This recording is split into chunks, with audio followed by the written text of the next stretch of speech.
我会觉得有些事情没有做好，我觉得就很可惜。我觉得不开心是难免的，我懂这种心情。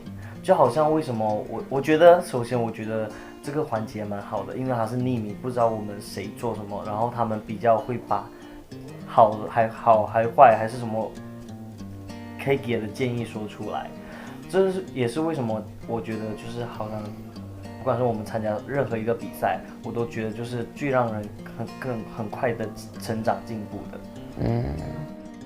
看一下我跟长进还有子毅跟 Justin， 我们现在不停的在学习如何去有一个厨艺。对，那希望 maybe 有一天你们可以吃到我们亲手做的饭。对，然后而且你会发现吗？其实当我们开始做饭的时候，会发现食物真的不能浪费。所以呢，不能浪费食物哦。那我们今天晚安。晚安。那我们是不是要盖什么东西盖上？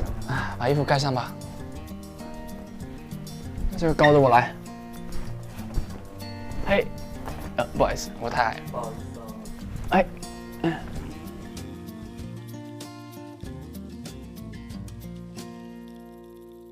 这世界很酷。